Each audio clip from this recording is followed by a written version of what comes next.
My Hero is building a really strong case for best season show of the season so far. Like, say what you want to say, but so far every episode of My Hero has been a banger. Every single one.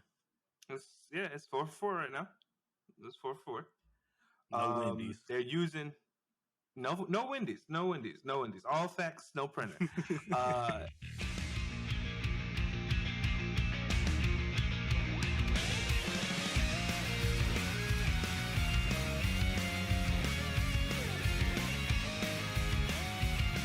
Yo, what's up, everybody, and welcome back to the Gurren Otaku Council podcast. As always, I'm your host, Ace. And I'm your host, McMillian. And we are back for another beautiful week of anime with episode 36. But as always, if you'd like to join me, my friend McMillian here, as we discuss all things anime and sometimes manga, then make sure you hit that like, subscribe button, as well as follow us on our social media so you can stay up to date on all things about the council. With that being said, the council is now in session. Let the meeting begin. All right, McMillian, how you doing today? I'm doing good. I'm doing good. That's what we like to hear. Take two, everybody here. We had some technical difficulties the first time we tried to do this, but you know what? That does not stop the show. And we're back for our second take here. But we're just gonna go ahead and hop straight into some council announcements. So our first council announcement here, we just want to let everybody know that we've been trying to resolve the issues with our TikTok account, but to no avail. We still have not been able to resolve those issues. So probably here within the next week, if push come to shove, we can't really get those issues resolved. We'll just end up making a whole nother TikTok account. We'll just go from there. Our next announcement, we just want to let everybody know that you can now find our podcast, the Gurren Otaku Council podcast, on Samsung Podcasts and Amazon Music. I'm going to repeat that one more time. Our podcast is now available on both Amazon Music and Samsung Podcasts. So if you listen to podcasts and or music on those platforms, you can now find us on there. And then for our last council announcement, we just want to let everybody know that GLC News 12 is out and currently available now. Some of the information that we talked about was we're going to be getting more news on the final season of Attack on Titan, hopefully on November 13th, because it's supposed to be a special event for that on November the 13th, as well as we talked about the news that we're supposed to be getting on both the Naruto franchise, as well as some more news on the Black Clover movie, both going to be announced during Jump Festa 2023. So once again, GLC News 12 is out now, so please go check that out if you have not. Yep. With all that being said, that is the end of our council announcements, everybody, and we're just going to hop straight into our anime reviews.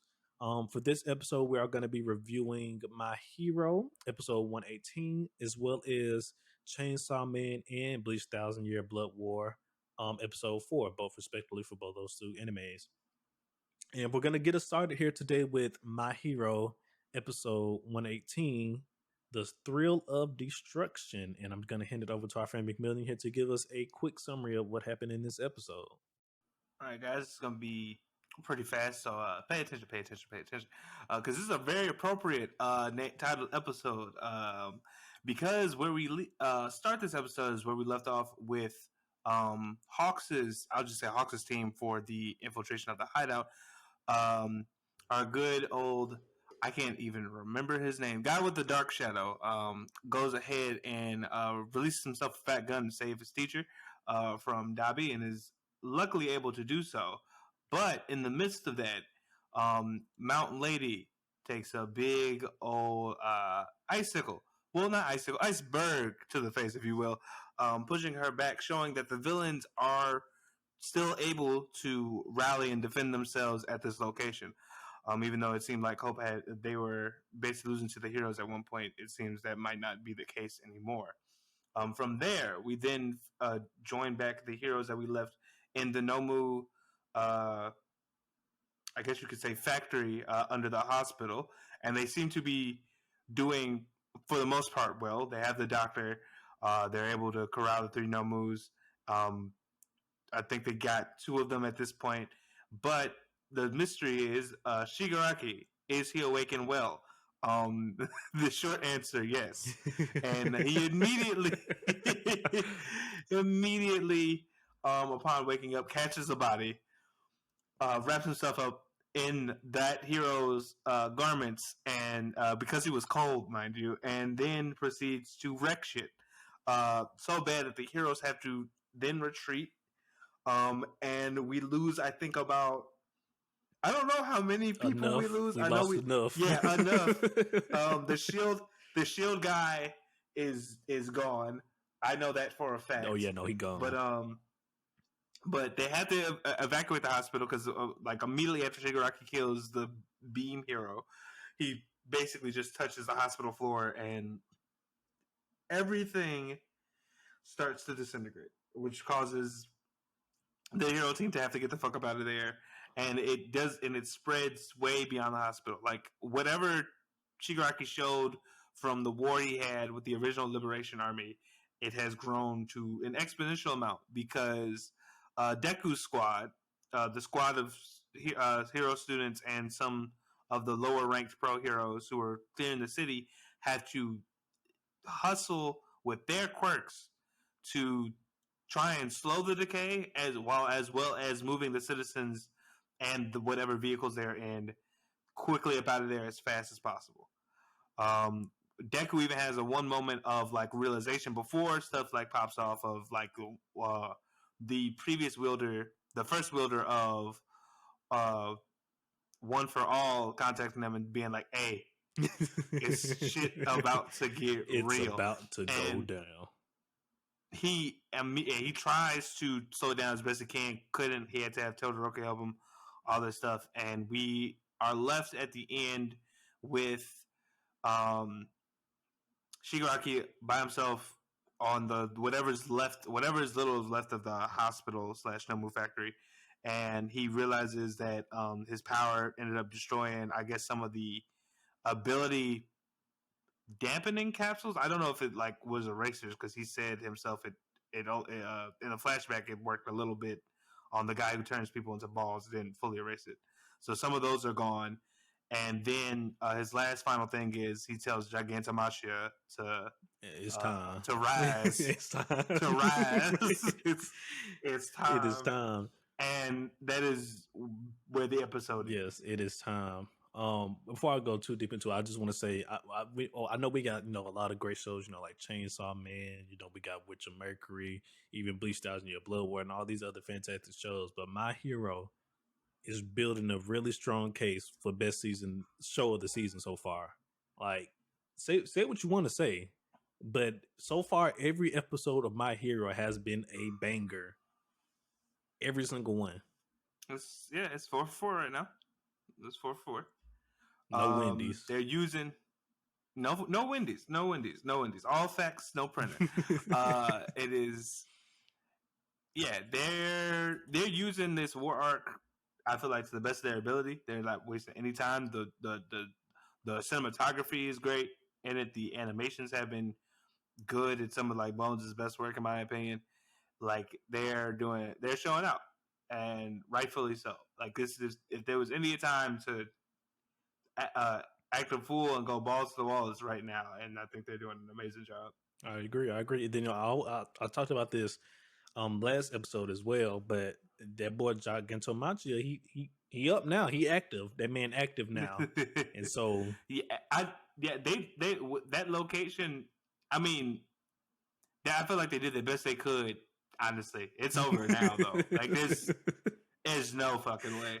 That man is active now. Like you said, the Team B, they was holding down the League of Villains hideout for a while now, but shit finna drastically change right now. It's it was like, I think I saw the previews or something of this episode, or like maybe someone had posted on it before I watched, and I saw the clip of Mount Lady getting like thrown in the air or whatever.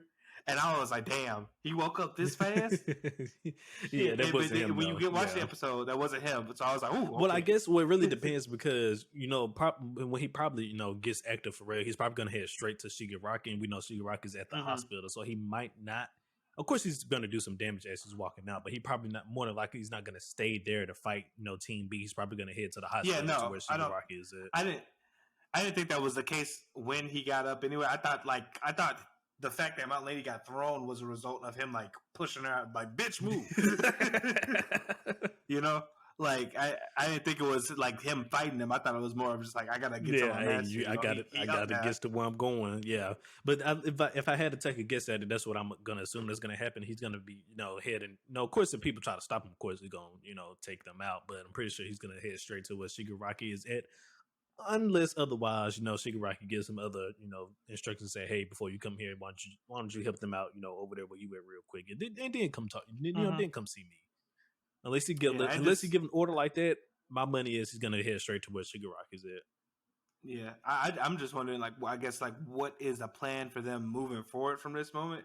Because, like, I don't know if they didn't reveal what they don't know. Like, we The don't. only person who knows he's down there is Dark Shadow and Tokoyami. Like, Well, no, I mean, I'm not even talking about Jagan Tamashi. I'm just saying, like, in general, what's Shigaraki's plan from moving forward? Okay. Because we know, I mean, he's now got some degree, I guess, of All for One, and his ability has boosted dramatically. Yeah. Like, and the doctor technically isn't within his grasp anymore. Yeah. Like, we don't, and so I don't know if like it's the next plan to get him back. Of course, they probably have some type of plan, but of course, overall, the broad plan is probably just to fuck up a lot of shit and take over. But I'm pretty sure there's a deeper plan than that, though, because especially since that he had the doctor's he had the doctor replicate those quirk dampening shots like you mentioned. So I'm pretty sure there's definitely a bigger plan that's going to be taking that forward, because maybe he might try and take a little bit of overhauls book and plan actually and incorporate into his own. He might go around and getting rid of the all the heroes' quirks and stuff like that, or anybody who don't necessarily agree with him, his beliefs and stuff like that. Especially since, because they're probably not the same. Those quirk dampener things, they're probably not the same. I'm pretty sure the doctor, he probably enhanced them for all we know. Possibly, it could, yeah. We'll just have to wait and see. I'm just so interested. Like, what's the move from here? Now you destroyed half a city. You destroyed basically like a third of a city. He destroyed an entire block. Like, this man's quirk has gotten so much powerful from the first time his quirk awakened, because like he took maybe like a half a block, if you will, when he first awakened his quirk. But now this time it looked like he took a whole block and then some. Like, it was, yeah, I'm pretty sure it was more than that, because the thing is, he was on top of it. Like, that hospital was on top of a mountain, yes. And then everything from that down, and then wherever, like, I don't know how much of that city got like fucked up, but when they showed like the aerial shot, I was like, whoa, that's all right. Yeah. But at least the good thing is, for the hero side, is it does seem like he can't do those big attacks back to back like that, because we did see him take kind of like the backlash of that when he got like tired or something after that. And then we also got that weird moment where he heard All for One's voice inside of his head as well. So with that being said, I'm pretty sure he can't just unleash them like that back to back that many times. Yeah, which I'm pretty sure will come into some strategy later when they have to actually fight him head on. So correct, because yes, next episode we're gonna get Endeavor versus Shigaraki actually, and that's gonna be exciting to see how that goes. Yeah, man. But yeah, no, it's wild. Like, My Hero been really popping off, and honestly, this is what I've been waiting. A season like this is what I've been waiting on for My Hero ever since it started off. Like this, we have real threats and destruction and just consequences now. People are dying. Yeah. Shigaraki caught a few bodies already. Like, yeah, like I said, the only thing is I'm expecting at some point these students who keep getting in the middle of this pro hero work. I don't want it to happen necessarily, but it would not make sense for one of them not to hit the bucket. Man, well, it depends. I don't think. I feel what you're saying. I think if any of like one of those anybody from the school, if they were to bite the dust, unfortunately, I think it'll be somebody from like class B and not class A. Maybe because I just don't see the reader killing off one of the main class's characters. I would be surprised if he did. If he did, I just don't see it happening.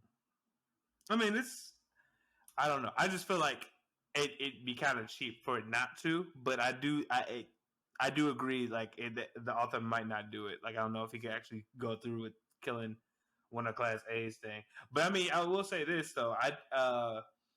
I wasn't. I like when they fought Overhaul, and I was like, oh, they're doing things that could take people's quirks away. The students keep getting in the middle of shit. One student it's gonna have to happen. Okay. And he did million. Okay. So now that you brought that up, and then we know that Shigaraki actually has those same, capsules or whatever. I can see maybe one of the Class A, heroes using the quirks. I can see that. That could be possible. I'm just saying, like I've seen pro hero death, not side pro hero death. I haven't a pro hero is a pro hero. All right, we did see well, by main pro hero you mean like one of the main character pro heroes and not just heroes. Yeah, one of the ones they focus on, not like. Now, again, I don't know what Crust is because I think that was the Shield Hero's name. I don't know what rank he was. I think he was in the top 10. But okay, he was in the top 10. I don't know. I think maybe. But what I'll just say is like he's a character that just showed up, like no one got attached to, and is dead. Like it's not like, for instance, a character we've gotten to know somewhat and do that. All I'm saying is like that's the type of stake that I'm not hoping necessarily for because it always hurts. I guess. Okay, so if you the author, you got to take out one of the pro heroes, who you taking out? If I'm taking out one of the pro heroes, who was your choice? The first thing that came to my head was Murkrow, but I don't want that to happen. That's the first one that came to my head. But if there was after what she did, I just feel like she'd be on the list. I think one that would probably make the most sense besides her would probably be Hawks.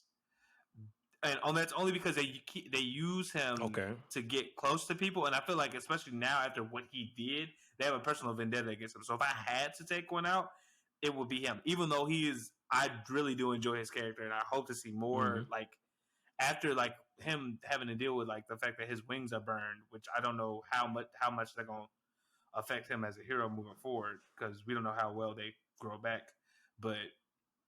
I feel like that'd be the obvious choice. Yeah. If I had to choose, that'd probably be the one I go between President Micah Aizawa, more leaning towards Aizawa just for the simple fact that he's their teacher, and them losing their teacher will be an important, will be sad as fuck for them, but it also help with their character growth and development as well overall because now they lost their teacher, but they still got to move forward and go be heroes. That's a really good one. I like that. I do like that one. I think I like that one more than one I said because that does one, like you said, personal growth, but two, I think that's also something the villains want done anyway because Aizawa's quirk is super. Like I don't even know if they've talked about like how many people have ever shown up with the ability to turn off quirks. Like that quirks. In itself is strong as fuck. And if Aizawa took fucking jujitsu classes or taekwondo or something, he would be beating a lot of people's asses. Even though he's still beating a lot of people's asses. I don't know what martial art he trained with to get good with cloth like that, but like I mean, he's not ineffective close range. Imagine if Aizawa used a sword. I mean, it'd be kind of cool. That would be kind of cool. But that's a good one. Only time will tell. Only time will tell.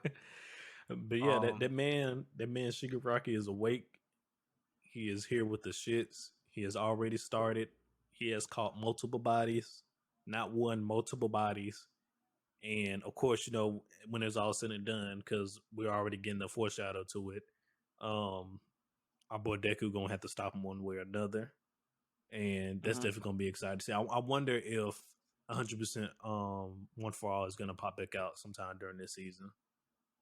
Or even maybe something close to it.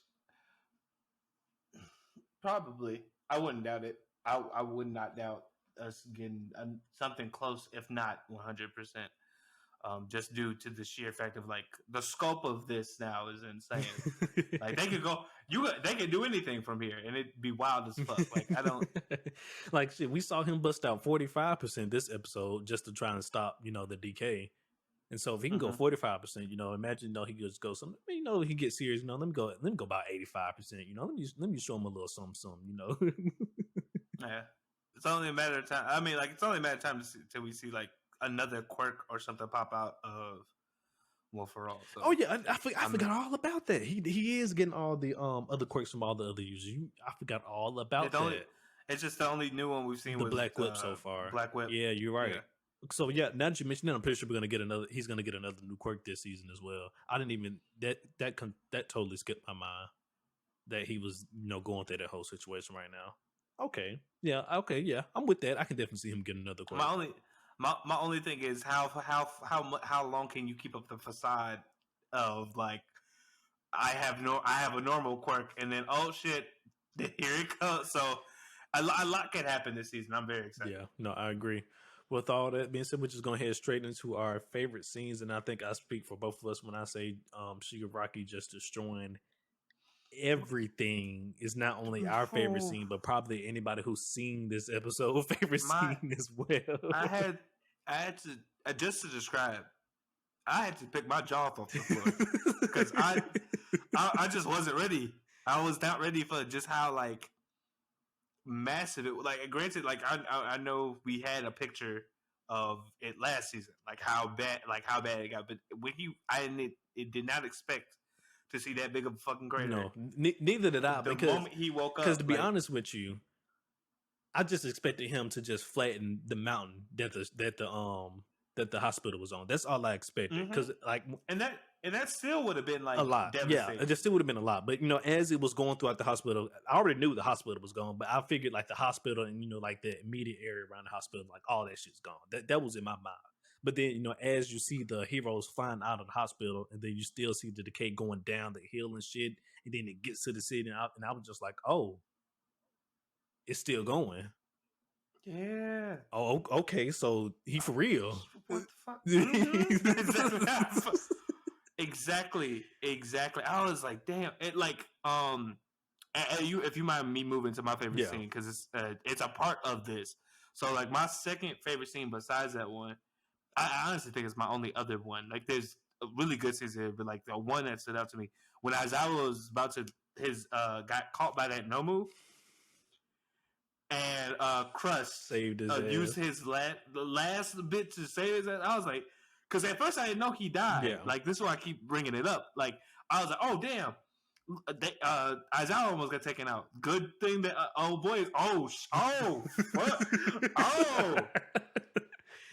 yeah, he didn't make it, but he sent his ass off with the thumbs up, like, hey, go live, my guy, go live.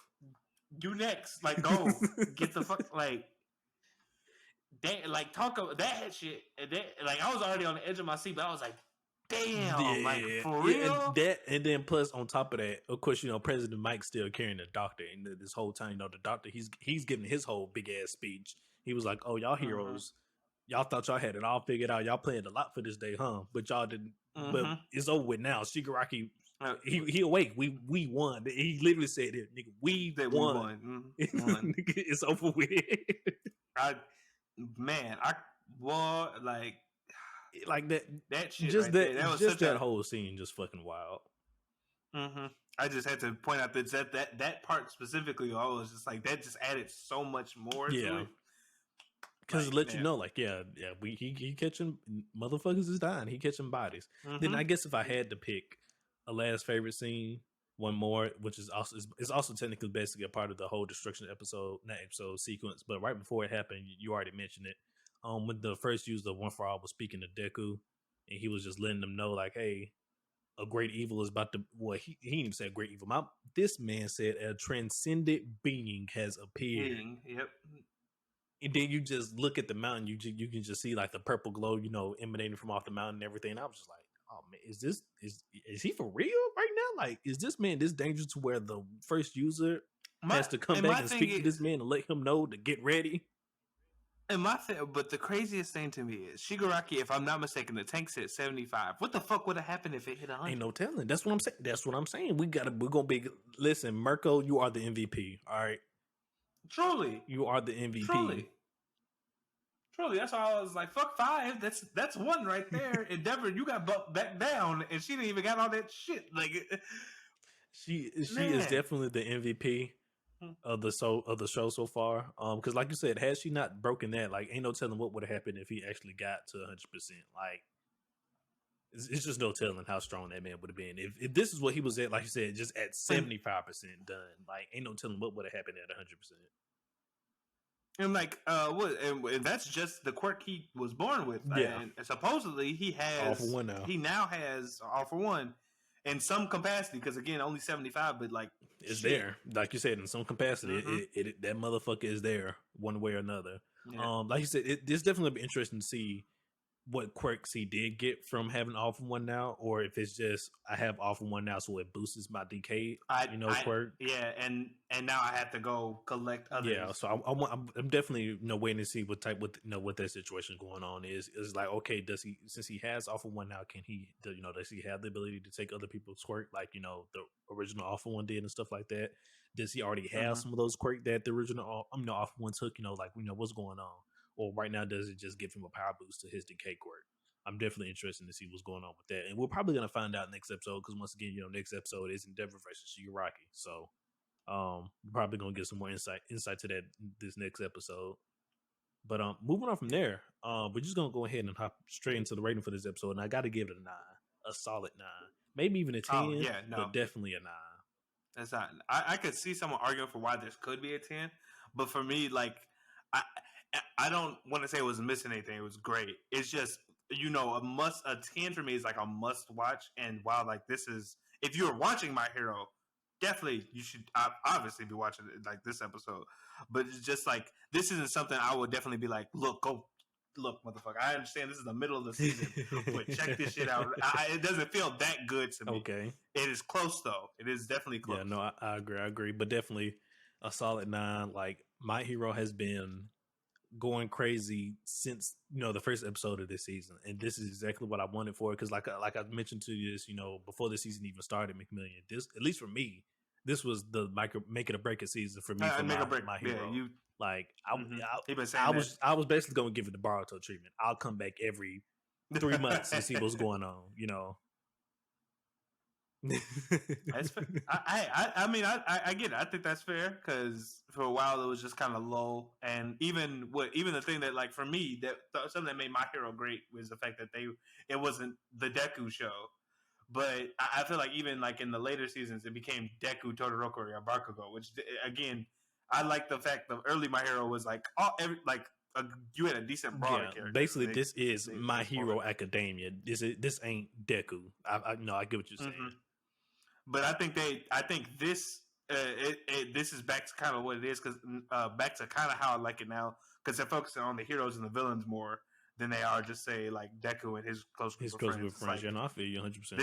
This is now like a world stage event. Yeah. Yeah.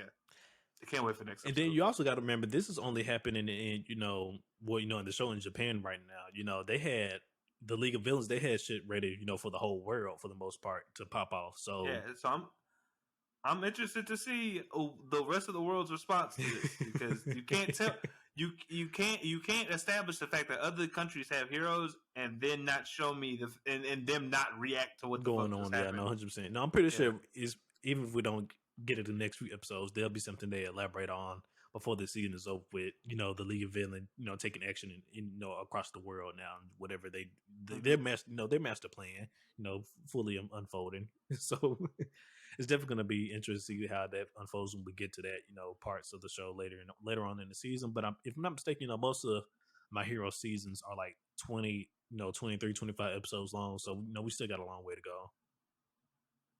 Mm-hmm. Yeah, we still got a long way to go. Way it's looking right now, good ride. Good ride right now. As of right now, it ain't slowing down. It's just all gas, no brakes right now. Mm-hmm. Exactly. And that is just fine. But that is the end of our My Hero Academia episode review. Let us know down below in the comments what you guys think of this episode, and we're gonna move straight into our next anime review. We'll just head straight into Chainsawman. We're gonna go to Chainsawman next. Episode 4, Rescue. And I must say, I get what you're saying, McMillian, where you were saying like stuff wasn't really gonna slow down, because it did not slow down at all. Nope. Like from the very beginning of this show, and I'm gonna let you get to the summary real quick, but from the very beginning of the show, this man, we saw him kill the Bat Devil. Boom, the Leech Devil here was good. Like no breaks. And they was dating. It, which is wild. I don't know how Bat and Leech stuff work, but apparently it was working. Apparently it was working. But yeah, basically, quick summary of the episode. We basically, how we've been doing it. Start right where we left off. Denji defeated the Bat Devil, got power and the cat out, and the first thing this man says, "I succeeded in this mission." Grabby grab, and he was about to let it happen, but then we get the interest of the Leech Devil, who wanted revenge on Denji for killing her boyfriend, or its boyfriend. I don't know if they have genders. And that immediately led into a fight with Denji in his, I want to say, quote unquote base form, we'll say, not fully Chainsaw Man out, to where he fought the Leech Devil and was lasting a pretty decent time. And at one point, the Leech Devil had called his dreams, his aspirations, shit, and that just set Denji off. And he got a good lick in, but unfortunately, obviously, without the fact that he couldn't turn to full Chainsaw Man, he lost. But we get to see Aki finally use his abilities, I guess, as a devil hunter, and we get to see the introduction of like the Fox Devil and some of the rest of Aki's squad as they save Denji. Moving forward from that, we get basically Aki and Denji striking a deal on that if Denji wants like power and stuff to still be around and him to be able to operate normally, he's gonna have to listen to Aki's demands and stuff like that.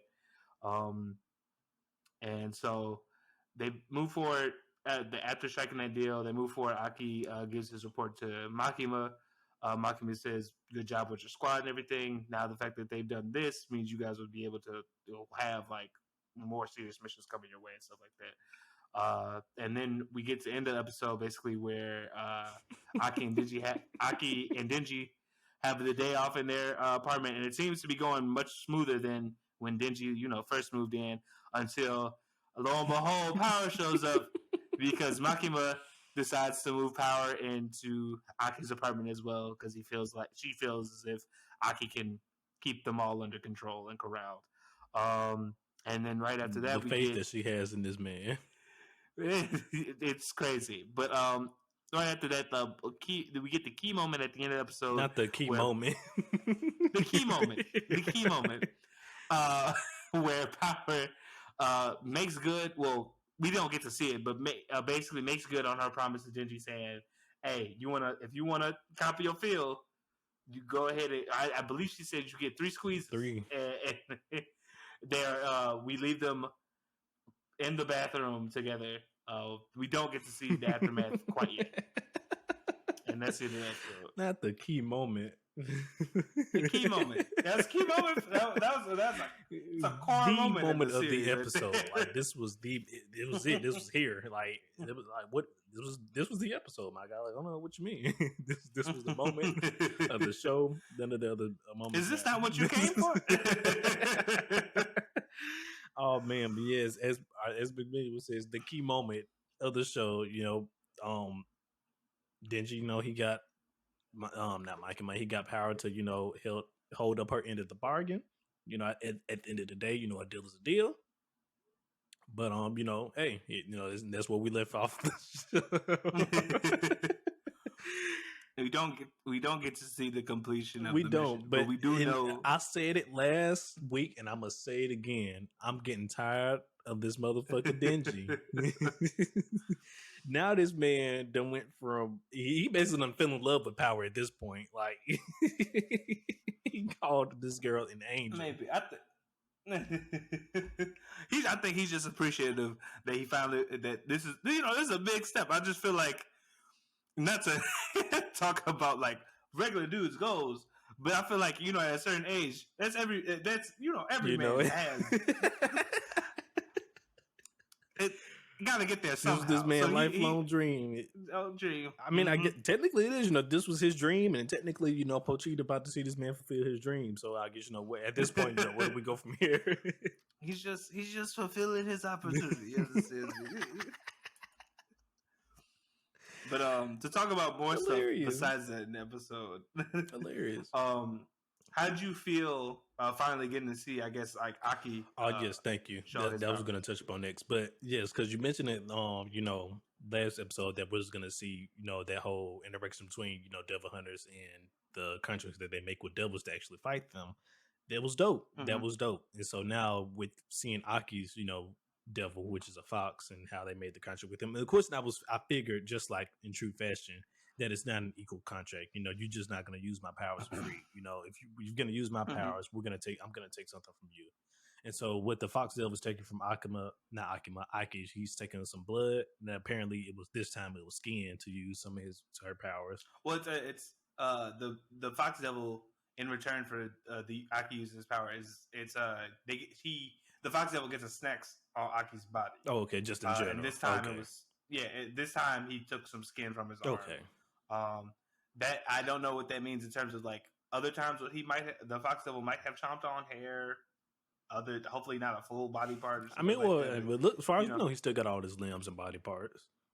Yeah, but as far as that is what I want to say, a equal or a good devil contract looks like, because you got an example of the bad one with the zombie, correct, one, which is only really benefited. And because zombies. I seen that today, I'm finna make my anime only theory for Chainsaw Man here, brought to you live by Ace, and once again, anime only here.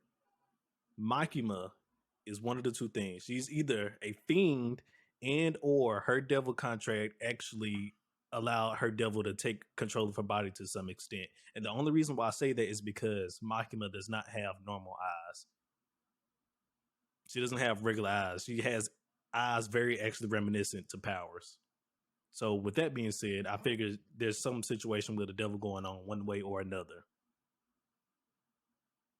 I don't want you to say nothing, but that was just the ace theory here.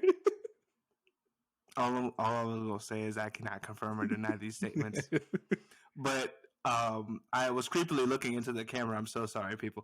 So if I don't think I was making a reaction, but maybe some of the other manga readers could catch, what I thought through my eye contact, because I can't say on this podcast. That is the ace theory coming to you live. It's a good one. That's a good one. I can't comment too much, but I do think that you have laid a good foundation and proven laid it with nice facts. Okay. Oh, yeah. But also, once again, just also with that being said, I just can't wait to see what contract Makima made a devil with. So that's also going to be interesting. I'm also okay. So I do want to know this, and I don't know if you can tell me if this is a spoiler or not, but at some point, because I was thinking this to myself, whenever Denji uses his devil powers, he loses a lot of blood. Well, he's hanging around the blood devil power.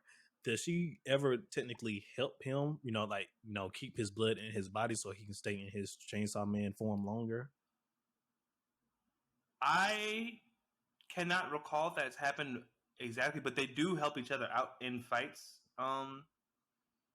In the series, so there is something to look out for. I don't know if she's ever kept it in the fact of like helped him keep his blood inside his body.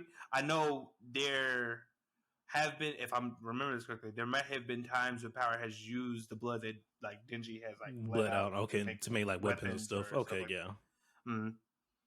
But I don't know if there's ever been I don't know if it's exactly a time when she's helped him keep his blood in his body. I can't fully recall that. I would not be surprised. Yeah, because the only thing I could think about like this episode, when Denji was fighting the leech devil and all that, and he was protecting Power and all that, but he couldn't go full Chainsaw Man because he lost a lot of blood. So I was thinking, well, what if Power just helps him regain some of that blood when he then be able to go back into full Chainsaw mode theoretically? I mean, possibly, but I guess the bat. I don't remember if they showed it, if they said this last time, or if this was even in the manga. But I guess the bat can paralyze people in some way, shape, or form. So, I don't know how she did. I don't think she could have used it then, but I mean, it'll be interesting. Like one of my favorite things is the dynamic between Aki Power and Denji, and we'll fully get to see that within the coming episodes. Like next episode is if I'm not mistaken, is a beginning of a very cool arc because they had to. Due to the fact that, like I said, Makima said they were like successful in this fight. They're going to start getting assigned specific devils, I believe, to go after. Okay, and yeah, and I think that's like what happens next episode, if I'm not mistaken. Okay, if I am, I do apologize. But that's dope. Next, yeah, like I said, everything gonna escalate. So like. It's gonna be at times they're even gonna show you like how new contracts are formed with devils, or like how they do it in the public safety division, which is also gonna be really cool to see. Okay, that's dope. That's dope. All right, yeah. Look at that. the stakes are being raised, everybody. The stakes are being raised. But I mean, once again, at this point, that's what Chainsawman is. Being explained, the stakes are just rising every chapter / every episode. It's no stops. Just keep getting crazier. All gas, no breaks. That is probably what I could say is the tagline for the fall season for a lot of these animes. All gas, no breaks. Oh man, but yeah. So I guess with that being said, we can head into our favorite scenes for this episode, and then I'm going to start us off with seeing Aki use his devil contract powers, if you will, when he used Kuno, I think that was her name, to kill the leech devil. I think so. That's the fox devil, yeah. Is her name. Yes, that is. Yeah, that's even one of my favorite moments from the manga, because it kind of just how it happens in the anime, where you just see like Aki's hand like do the dog thing, and he just like, all right, like eat or something like that. I forgot which. Well, he just called it name. Oh yeah, and you just see the dog come out of the door. I was like, what the fuck is that? Like, what the hell? How do you even like fight? Yeah. I was like, because in my head I'm like, I'm glad that's not an enemy, because how do you fight that? Because it just showed up and then disappeared. I feel you on that. Look, it didn't catch me off guard, because that was something they already shown through trailers and everything when it was promoting the show. So I already knew that that scene was going to happen. So it didn't catch me off guard or nothing, because they already showed it. Yeah. I mean, technically, I read the whole series, so I knew what was going to happen. But the thing is, even when I'm just going back to like what it reminded me of, because when I was reading, I was like, okay, those are a thing. And it was so interesting to me though, because like I don't know how.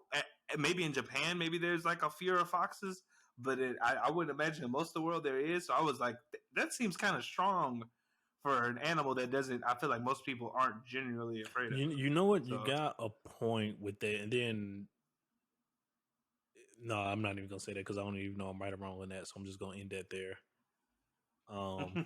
Because but I'm not gonna get into that. I don't know their culture. So, but maybe I was gonna say, like, maybe it's a cultural thing, like fox. Now I know, because in Japanese mythos, fox spirits. I mean, that's how we got like nine-tailed fox, stuff like that.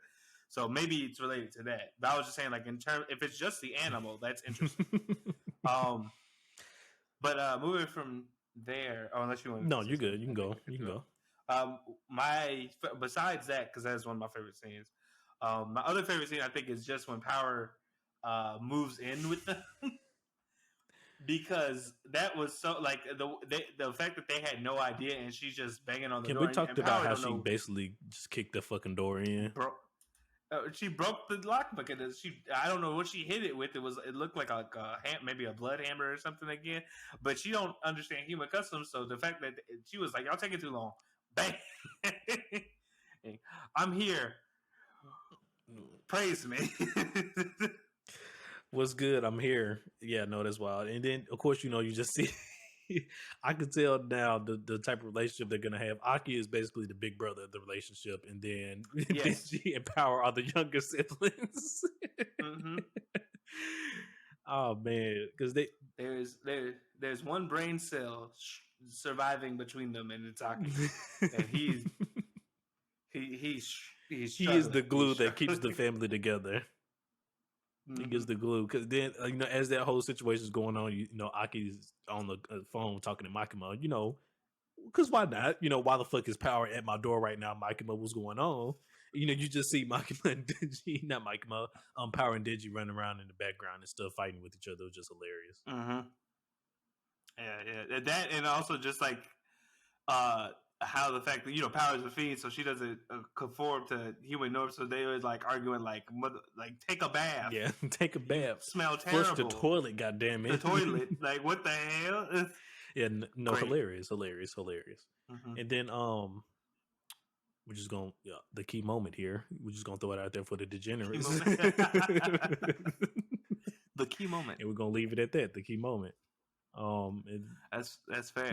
That's fair because it's the whole basis. The whole basis it's gonna be funny because I guarantee you, like the next episode, the beginning half is also gonna be a favorite scene because it's the aftermath is hilarious. That's all I got to say. Oh man, funny. I still can't get over how you call that shit the key moment. It's the key moment. It was what it was. Last episode was building up to the whole thing. Where a boy becomes a man. What takes his first steps? Oh, fucking hilarious! I gotta keep moving. Gotta keep moving. But the rating for this episode, I'm let you start off. What's up? Talk to me. I gave it an 8. Okay.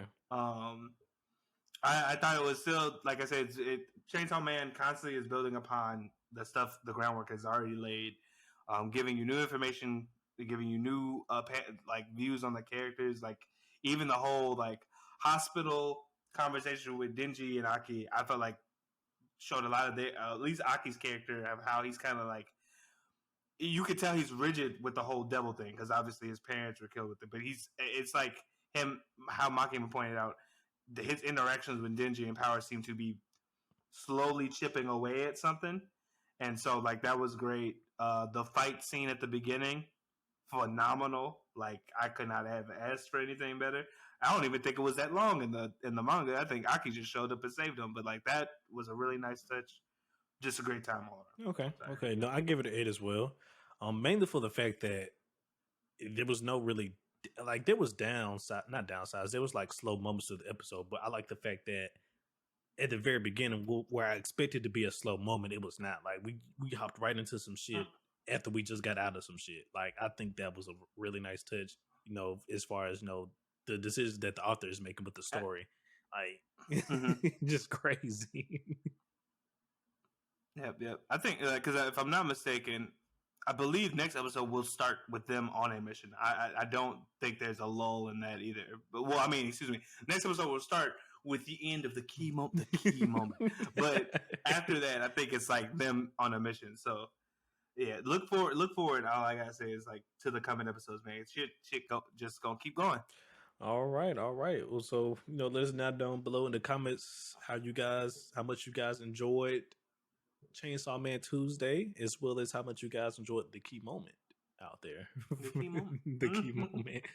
Let us know. And then we're just going to head straight into, before we head into our last anime review, it is time to give out our weekly recommendation for this week, everybody. And for this week, we actually have a manga brought to you by yours truly, McMillian. So McMillian, go ahead, take it away. As a resident manga reader here, I highly recommend the series. What do you get when what do I want to say? The master assassin retires because he found the love of his life, and all he does to do is start over. You get a man running a convenience store who gets asked to be brought back into the assassin society way too many times. I am presenting you with the manga Sakamoto Days, which is basically John Wick, but a comedy. It is hilarious, has amazing action sequences, but the thing is, you will most likely die of laughter than you will die of like anything else. Sakamoto Days is hilarious and a really good time. I believe it's already been confirmed to get an anime adaptation maybe sometime next year, so please be on the lookout for it. And if you're a manga reader, I highly recommend it if you haven't already done so. Alrighty, so once again, this week's weekly recommendation is a manga, Sakamoto Days, once again brought to you via McMillian. With all that being said, we're going to hop in straight into our last anime review for today, everybody. We're going to be discussing Bleach 1,000 Year Blood War Episode 4, Kill the Shadow. And once again, I'm going to hand it over to our friend here, McMillian, to give us a quick summary of this episode. Yes. So, What happened in this episode is basically a lot of murder, a lot of death. We basically leave off from where the Stern Raiders had invaded the Soul Society, and we, we were getting reports of people dying left and right, lieutenants, regular soldiers.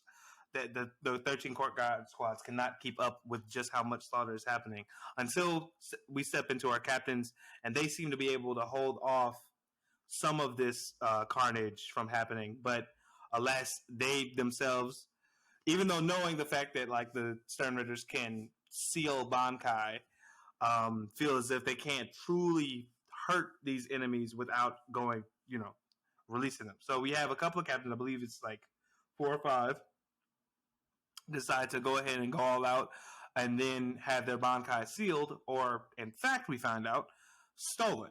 The Stern Raiders seem to have the ability to steal Bankai. While this is going on, Ichigo is still in the Wakamundo fighting against the Stern Raider that he was that him and technically the Roncards jumped, and Kisuke jumps in, is able to while the Stern Raider is distracted from trying to fight Ichigo and steal his Bankai, is able to get in a quick shot and supposedly kill this Stern Raider and tell Ichigo that the Soul Society needs him and that he needs to go back. So they open a portal and have him travel on that. Unfortunately, it seems like that Stern Raider was not actually dead and is able to seal Ichigo within the traversal portal and tunnel that he was using to get to the Sarete. And that is kind of where we leave off. It is yet to be seen what is going to happen in regards to Kisuke and Ichigo's friends, and what is going on, and what's going to happen to the captains that are currently in battle with some Stern. Correct. Also, I just want to point out, for the first time ever, I allowed my dog to stay in while I'm recording. He's actually over there chilling this time. I don't know if you guys can see. You can kind of see him in the camera. He's over there laying down on the couch, actually minding his business and being a good boy for once. For once, because normally, whenever I'm recording, he likes to, I don't know, he'll be chilling the entire time, but as soon as we push the record button, it's like, yeah, now it's time to fuck some shit up. I don't know what it was. I don't know what it is. He needs me to sit still. Not today. Yeah, but he's actually over there taking him a nice little nap over there on the couch. But back to the episode review. Yeah, so the Stern Raiders came out full swinging, and then I mentioned this already before, but because once again, this is our second take doing this, because the first take messed up, but the Stern Raiders, they came out swinging, and they didn't even bring foot soldiers with them. They brought nothing but the elite unit, and in the first 7 minutes, they already took out 1,000 Soul Reapers. Well, or regular people. We don't know if they took out regular people. I'm just gonna say Soul Reapers. I believe it's just the Soul Reapers. I don't think they were attacking outside the of Sarete. the court guard squad location. Yeah. So yeah, 1,000, Soul Reapers taken out in their first 7 minutes is wild. Once again, they're not even pulling up with foot soldiers. They just pulled up with their elite squad, and they are already wreaking this much havoc inside the Soul Society. Now just imagine if they pulled up with an army, how much shit would actually be going down. Because that's basically what the Soul Society have. They have an army, and it's not making no bit of a difference right now at all. The only people that can hang with the Stern Raiders, as far as we can see, are just the captains. Like, that's it. The captain, potentially lieutenants with Bankai. We don't know. The one Renji was going to release his Bankai after Byakuya got his stolen, which is dumb as fuck. But hey, but we don't get to see. Well, before you call my boy Renji dumb as fuck, I guess technically you got to test out the boundaries if they can steal more than one. I just feel like if you just see it happen, don't don't do it. He 5 seconds, like a minute before Byakuya got stolen, Renji was like, "Don't do it." And then and then after Byakuya's going, "I shall now do it." Like, what? Like, I don't know. I just felt like that was dumb. But regardless, we don't. It could potentially lieutenants who have the ability to use Bankai could also give them a run for their money. But we didn't get the chance to see that quite yet. All we got to see is the captains take their L, and then Rangiku spread out the information. They did. Yes. And then Rangiku spread out the information that, hey, they can steal. It's not stealing. It's they take it away from you. Correct. We have yet to see how this affects their Zanpakutos in general yet, which is probably the most interesting Correct. thing. And then you know what? Speaking of captains taking L's, why the hell is Shunsui fighting another motherfucker with a gun? Shunsui, however you want to say it. Oh yeah, I thought that was interesting. I forgot. You know what? I forgot that one of the Sternriders had a gun. So when he pulled that pistol, I was like, "What the? Where did you get that?" My man pulled out a Glock 19. He says, "I'm like everybody over here, swords, arrows, Projectile, gun. reishi projectiles. Projectiles, gun. You know what this needs? A Glock 9. Never bring a sword to a gunfight. Yeah, what the hell? Fucking hilarious. Because like the last major enemy he fought, which was the Rancor, he also had guns as well. So I just think it's funny that his other opponent, his next major opponent, got guns as well. This man gotta be dangerous. They keep sending people with guns. I'm not listening. Hey, the guy with the dual blades, yeah, gonna have to send a motherfucker with guns after him. Excuse me, yes, send the guns. Bring out the guns. He just the most flamboyant out of the captains. Yeah, that's him right there. He gotta go. We need him going quickly now. I just thought that was hilarious because I just like we really haven't got to see no sword on sword action from him and since at the beginning of Bleach when Ichigo first raided the Soul Society, he ran into Shunsui. Like we haven't gotten to see sword fight in a minute. That's true because he fought a Rancor 0 and not 0, 1, and 1 had 2 twin pistols, and now this old Sternritter looking dude, Glock 9, never leave home without it. So yeah, I just thought that was fucking hilarious. But then some more information we did find out this episode though was the reason why Ichigo is marked as a special target is because for whatever reason, the Quincy's are not able to steal his Bankai.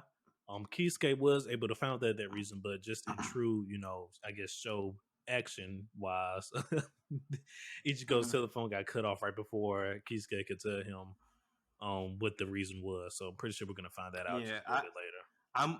I'm interested to see, just like I said last time, if it might be because of the fact that he's a visor. Because we didn't in this episode.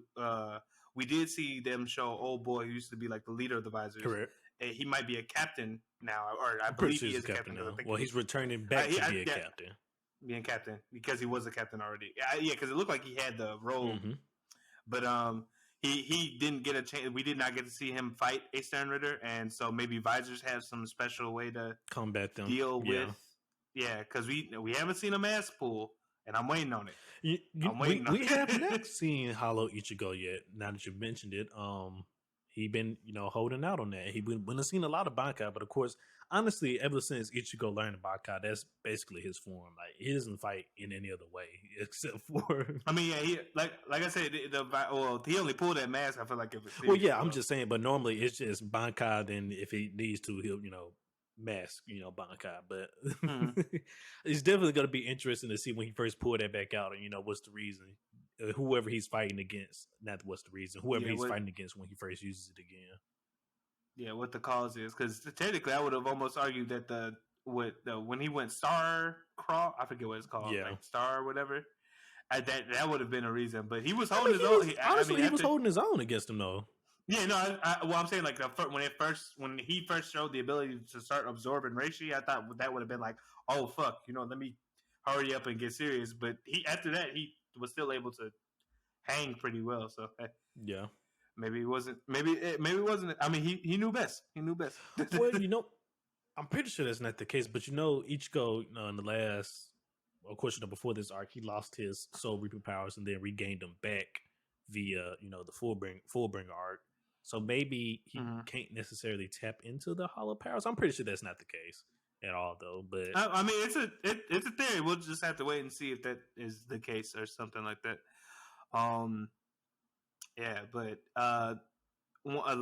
like I said, it's yet to see what's going to happen or how Ichigo escapes from this, pocket bubble or whatever. Like how that'll all work out. So yeah, maybe we'll see. Maybe we get to see the visor stuff then or something else. I mentioned this as well. I'm pretty sure once again Kisuke is going to make quick work of the Quincy that was left in Waco Mundo because he already dealt a fatal blow to him.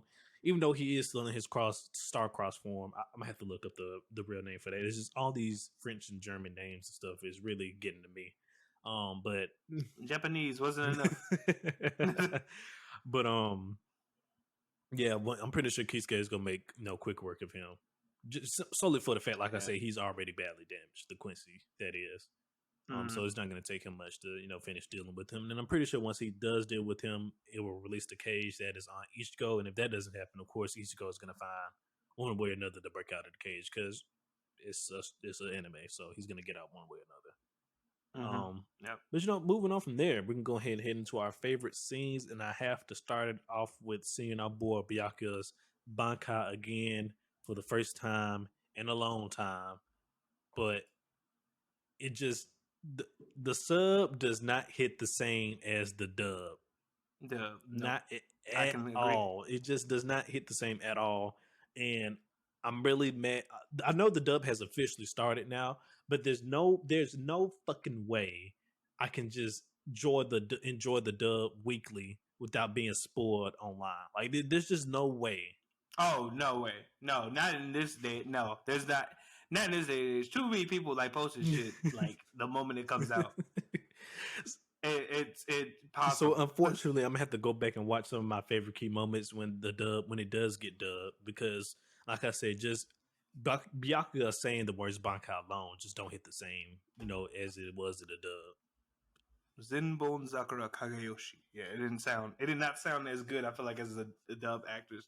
But then again, might be biased because we grew up on the dub. But hey, but it is what it is. It's our preference, That was one of my favorites. I think my other one might have just been like, even though he's not, I don't really care about this character that much at all. But the Fox captain, when he ran into old girl and they were fighting, and she was like, "Dang, they let mutts on like the on the surface here. Like, what the fuck you doing here?" And it was just nothing but straight hands after that between the two of them. I was like, "There we go." I like this. Give me a shit talking enemy every day of the week. I was like, can't wait to see how this goes. If y'all haven't realized by now on the podcast, McMillian likes chaotic females. Me and Batman have the same weakness. Okay, me and Batman have the same exact weakness. So yes, if there's an anime with a chaotic female in it, majority of the time that's one of McMillion's favorite characters of the show. 90% of the time, it works 100% of the time. I'm gonna tell you that right now. Oh man, I guess it's not necessarily a favorite scene of mine, but I guess just like a favorite moment was just seeing how the different Stern Ritters utilize Reishi in different ways. So like you said, Stern Ritter B, the one you were just mentioning, she utilized it by making exploding balls of Reishi. The other one we saw, she was making big glowing spikes of Reishi. And then I'm pretty sure the guy with the gun, he was shooting Reishi bullets, I'm pretty sure. I just think it's very interesting to see the Quincy utilize Reishi in different ways. Because, as far as, the show been going on, we only seeing, Uryu using his goddamn arrow. So it's nice to see them, and then using it the in one different ways.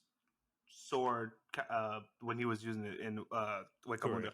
But I am interested. I mean, that is a good point though, because I'm interested in seeing how that one dude that Byakuya sent like in the floor he was throwing straight hands. He was throwing hands. So it's like what? So I'm wondering like what his Quincy like. He could just have his Reishi. He could just have Quincy power fist, because something else we did learn today that I forgot to mention during the before we got to favorite scenes was that Quincy's have another ability that we just found out today, where they can actually inject the Reishi into their veins for both offensive and defensive capabilities. So that's dope. And so maybe he's just around here throwing, Reishi punches. I just know, one, he was dressed up like a superhero, and if there's anything that Tite Kubo loves on this earth, it is joke characters that are secretly OP, like was a Spada Zero, who was actually a Spada 10, and then they erased the 1, and then he became. I was like, what the fuck? Why? And we already defeated this, Yeah. But so I'm just saying that dude might be something to look out for. We don't know, but I didn't necessarily have another favorite scene. Okay. Because you kind of, I mean, like, because Byakuya is kind of wrapped up into all the captains losing their Bankai at once, which I thought was like, that was like a strong moment because I was just like, damn, these are like people we know to give usually like the main villains struggle, and right now they struggling themselves. Not, and yeah, they struggling themselves. So that was just a striking moment. So I mean, I guess I could add that, but other than that, that was like it for me. Yeah, now that you mentioned that, because basically a lot of the captains that did get their Bankai stolen was some of the main heavy hitters, at least two of them out of the four, which was Byakuya and Hisugaya. You know, they was two of their heavy hitters, and right now they're out of the game. So it's definitely going to be interesting to see how the rest of the captains and, you know, the lieutenants that the story really cares about, how they pick up the slack. Mm-hmm. Because if you remember from from the original Bleach, I can't remember his name, but the one lieutenant who got like the peacock hair type, you know, situation going on, he actually does have a Bankai, but everybody just doesn't knows it. And so he doesn't. He specifically says he does not like his Shikai form nor the Bankai form of his sword. So that's why he tries to avoid to use it altogether. Again, another person from Kenpachi's squad.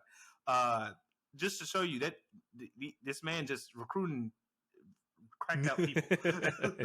So I'm pretty sure he's gonna have to do some heavy lifting this this war, simply because of the fact that his Bankai is kind of strong, because we didn't really get to see much of it, because I think they kind of hidden it, if I recall correctly, from the original Bleach.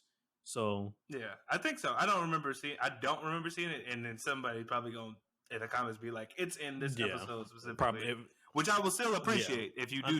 It's just, trust me, guys. It's been 10 years since Bleach ended. 10 years. Like, come on now. Yep. We old. 10 years since Bleach ended. But I'm pretty sure.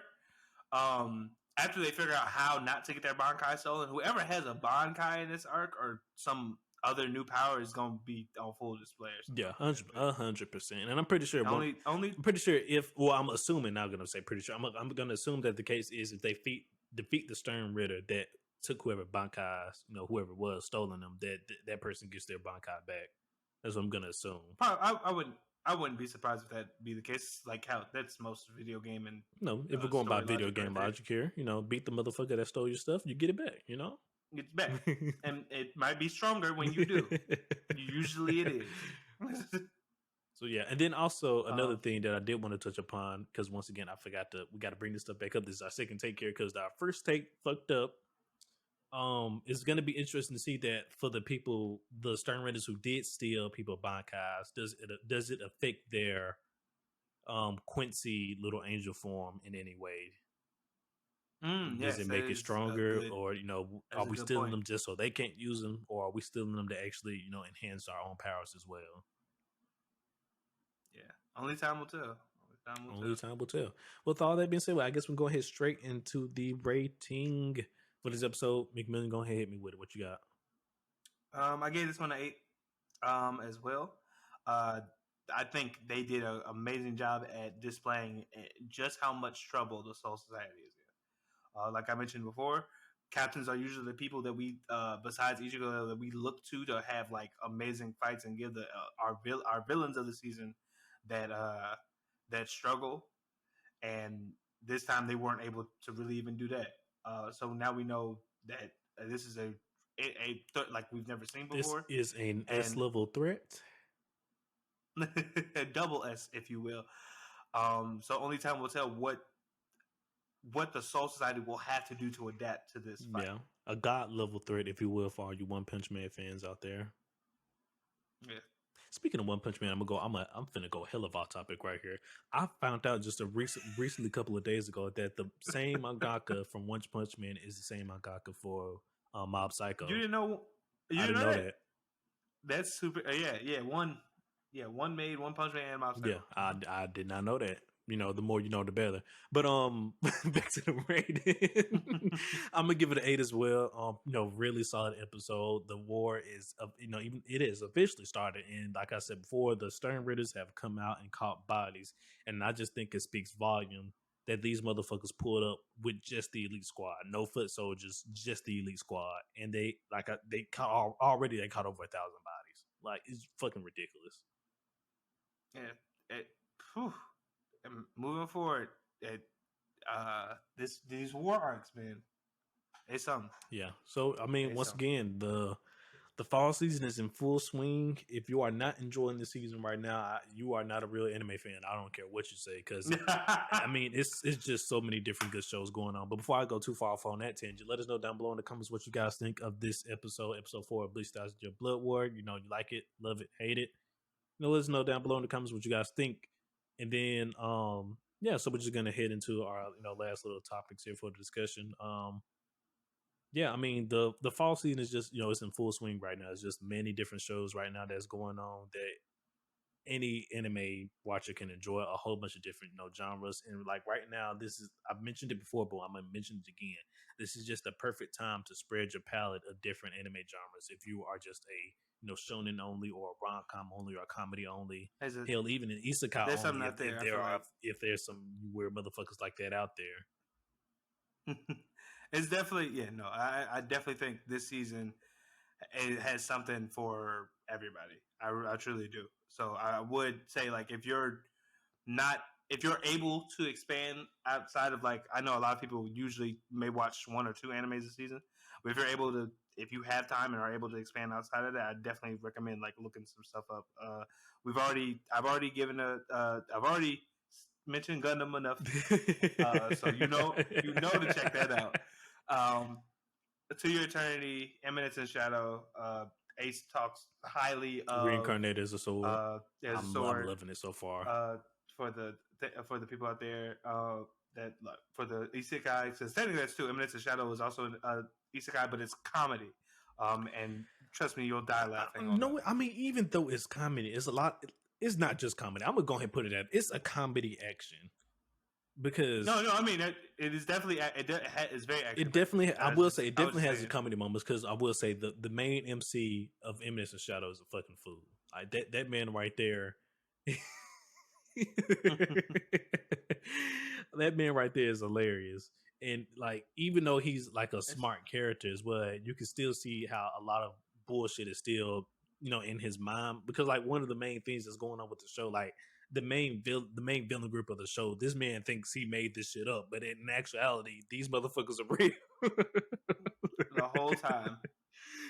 Which also plays in part to the comedy parts that Chameleon was just saying. But it's hilarious, and this is also a good watch. So yeah, I mean, like, the fall season, it's a banger right now. But hey, don't sleep on that though, because January 2023 / the winter season is also looking to be a fucking banger as well. Yeah, a beast. Because it's a lot of good shows that got announced for winter 2023 already. Look, and the problem with that one is, if you don't know, we are also avid gamers on this podcast, and as you know, the winter season is primed for new video games such as God of War. God of War comes out next week. I don't know how I'm gonna split my time between that and making sure I do my podcast duties like I'm supposed to, but we'll figure it out. If there's a lull in the podcast, you heard it here first. It's because of God of War and Pokemon. Because Pokemon also comes out next week. Yeah, so if you just randomly see us say, "Hey, there's no episode this week," don't come asking us why.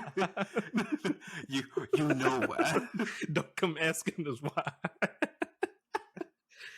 Oh man! But with all that said, guys, if Ace allows me, I am going to go ahead and take us on. Yes, sir. Go ahead and take us on out here, big dog. All right. As always, appreciate you for watching / listening. For my audio only listeners, consider following the podcast, giving us a review. It helps us grow. Also, don't mind sharing it with your friends and family. Although we are not a family podcast, so just be careful with that one. For my watchers on YouTube, please consider giving us a like, comment, and subscribing. Helps us grow. We would love to hear from more of you guys on your opinions on how the fall season has been going, what you've been watching. If we've missed anything, let us know. With all that being said, if you want to stay up to date on all things about the council, please consider us on following us on social media. That would be at Gurren Otakus on Twitter and at Gurren Otaku Council on everything else, which was mainly Instagram and Facebook. Sebastian is now awake, so I'm gonna hurry this up. Please continue to enjoy the fall season, guys. If whether you're your time is about to be split between anime and video games, just make sure you go ahead, watch the episode, and then come right back and join us for the discussion. With that being said, this is Gurren Otaku Council saying meeting adjourned. Peace, everybody.